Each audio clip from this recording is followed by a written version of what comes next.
మనం చేసే ఏ పనైనా డ్యూటీకి వెళ్ళేవారు డ్యూటీకి, ఇంట్లో పని చేసుకుని ఇంట్లో పని ఖచ్చితంగా క్రమంగా చేసుకుంటాం కదా. క్రమంగా ప్రార్థన చేసుకుంటామా, క్రమంగా వాక్యం చదువుతామా, క్రమంగా నిజంగా దేవుని సన్నిధిలో గడుపుతామా, క్రమంగా సంఘానికి వస్తామా? మీరే ఆలోచన చేయండి. మన ఆత్మీయ జీవితం, విశ్వాస జీవితం, దేవుని పైనటువంటి విశ్వాసం ఎంత ఉంది ఆలోచన చేయండి. దేవుడు వాక్యం అంటే ఇష్టం అంటాం, దేవుని వాక్యం అంటే ప్రేమ అంటాం, ఇష్టం అంటాం, ప్రేమ అంటాం, అవునా కదా. ఇష్టమైన దాన్ని తినకుండా ఆగం, ప్రేమించే వారిని ఎవరిని కలవకుండా ఉండలేం, కానీ ఇష్టం అని చెప్పే వాక్యాన్ని ఎవరిని చదవలేం.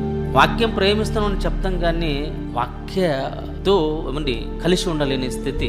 అందరితో ఉంటాం, అన్ని విషయాలలో ఉంటాం, కానీ వాక్య విషయంలోకి వచ్చే లోపు ఉండలేని స్థితి మన ఆత్మీయ స్థితి కదా. అదెందు వాక్యం ఉండను, వాక్యం దేవుని వద్ద ఉండను, వాక్యము దేవుడే ఉండను, దేవుడే వాక్యం.